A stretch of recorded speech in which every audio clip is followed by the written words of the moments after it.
What's up guys, we're back with another episode of British Guy Reacts, the place where we give honest reactions, not overreactions, and we got a bit of a different video today. We're doing America's Strangest Serial Killer, Ed Gein, I think you pronounce it. Never heard of him. I can see three names on the page here. We got Ted Bundy, Jack the Ripper, and Ed Gein. Obviously I know Ted Bundy from the Netflix show. Jack the Ripper, I'm from England, everyone knows Jack the Ripper. He's kind of oddly glorified in a way. When I was in school, we went to London and we did like a Jack the Ripper tour, and he has like a little museum. Because it's all the mystery behind it more than the actual killings that keeps the story alive, I guess. Ed Gein though, no idea, never heard of him. So we're going to check it out. If you do enjoy this kind of video, give the video a like, comment down below. And yeah, let's get straight into it. So far we've covered perhaps the most well-known serial killer in Jack the Ripper, the most beastly in Ted Bundy, and now we are about to enter the realm of perhaps the weirdest savage ever to hold a place in the serial killer hall of infamy. He was the inspiration behind the Hitchcock classic movie Psycho, as well as the Texas Chainsaw Massacre, and to some extent, The Silence of the Lambs. There hasn't really been anyone that shocked the world as much as this guy. Just ask the cops that discovered his house of horrors, the ones that didn't succumb to a nervous breakdown anyway. If you haven't heard of him, you're in for a surprise. So welcome to this episode of the Infographic Show, America's Strangest Serial Killer, Ed Gein. First of all, we should say that Mr. Gein was not close to someone like Ted Bundy on the nasty scale, nor was he as brutal as Jack the Ripper or as despicable as H.H. Holmes. If anything, the man was warped beyond comprehension. Also known as the Butcher of Plainfield, Gein was no doubt mentally ill to an unfathomable degree. So, many of you— We need to stop giving serial killers nicknames and like cool names like Jack the Ripper, the Butcher of Plainfield, you know what I mean? Like, kind of glorifies them in a way, it kind of makes it cool. It shouldn't be cool. You will have heard of the movie Psycho. It's rather old, and most likely older than most of you watching. You might have heard of the series The Bates Motel, which is based on that movie. Well, the main character in the movie was based on Ed Gein, and indeed, Gein was said to have been brought up in an abusive family with a very oppressive and hyper-religious mother.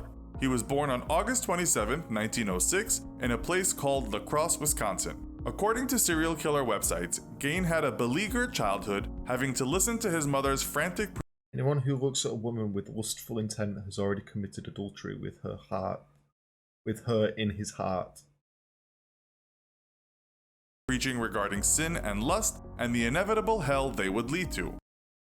Got to delete Instagram, guys, if this is the case, because it said his childhood was very isolated and he had few friends. He had a brother who died in an accident when Gein was still young. Some people have conjectured that Gein killed him, but there's no proof. People have ventured that Gein, being the shy and weaker brother, killed his sibling, and this could be compared to the Old Testament thriller Cain and Abel. But let's stick with what we know. One bio tells us, at school he rarely socialized, although we are told his teachers remembered that he had demonstrated queer mannerisms such as laughing randomly. Later in life— That's so creepy. Imagine you got a kid in your class who just laughs randomly, just in silence. That'd freak me out. His family moved to a farm, and there Gein became even more isolated. His mother may have been strict, but it said Gein was obsessed with her. He adored her. She told him that having relationships with women was a sin, and that all other women besides herself were prostitutes, and dating them essentially meant being in league with Satan himself. This was not a good start for young Ed, especially if you've read Freud on overbearing mothers. Also a hypocrite. How if you had a kid then, love? Gein's father died, and so it was just him and the zealous mother. But then she had a stroke, and Gein ended up having to look after her. He took odd jobs around town, and was known as a quiet, decent guy who was— This is like Waterboy, the film Waterboy with Adam Sandler, right? This is what's going on here. Isn't, because he's not allowed to talk to girls, is he? And then he gets with that bad girl. reliable when you wanted something fixed. I love that film. Apparently, he was quite a capable handyman. If you are enjoying today's video, please just take a second to click the subscribe button down below. It helps the channel out massively. Cheers! Devotion to his mother was unerring, but it said that Gein had become fascinated with stories about Nazis and cannibals, which he read in various books and death cult magazines. Yeah, see, instead of reading porn magazines or something, because his mum's not letting him do any of that, he's gone straight to Nazis instead.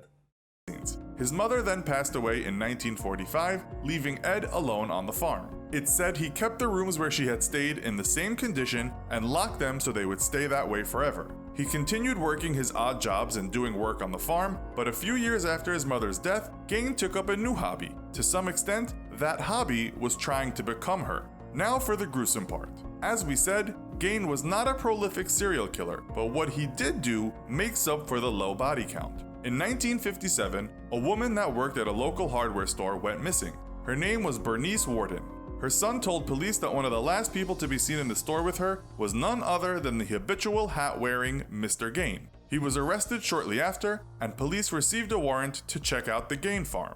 This is not one of those serial killer stories with twists and turns, because the cops found what they were looking for immediately upon searching the farm. That was Mrs. Warden's dead body, shot with a .22 caliber rifle, hung upside down in a shed like an animal. The torso had been, what's called in hunting, dressed out, meaning it was opened and the organs had been taken out. The body was also mutilated from head to toe. Captain Lloyd Showposter, who saw this grisly sight, said tendons in the ankles had been cut and a rod had been placed through them. The body was drawn up in the air by a block and tackle, the body was dressed out, and the head was missing. Her head was later found in a burlap sack. Ed had a thing for heads, as you shall see. He's not going to try and like wear it like a suit, is it? Is that why he's took everything out? This was obviously a sickening sight for the deputy that found the body, but inside the house, police got the shock of their lives. As we said, he liked to keep the heads of his victims. Police found 5 heads inside plastic bags, as well as 4 skulls. But more stomach churning, they also found masks, whereby Gein had carefully cut off the faces and kept them intact so he could wear them. One police officer told the press, "Some of them have lipstick on and look perfectly natural. If you knew them, you'd be able to recognize them." In fact, Gein was a handyman in many ways, and we are not talking about fixing creaking doors. Police found all sorts of things, and not just human remains. Gein had made lampshades, chair covers, and wastebaskets out of human skin. He had human skulls sitting atop bedposts, and in the kitchen you could find bowls made from skulls. A la Psycho, he made a skin corset that he could get into and thereby be a woman, or more specifically, his mother. He didn't leave out the bottom half, having made leggings out of skin as well as skin socks. Perhaps his piece de resistance in terms of fashionable items was a belt made from women's nipples. He also had a collection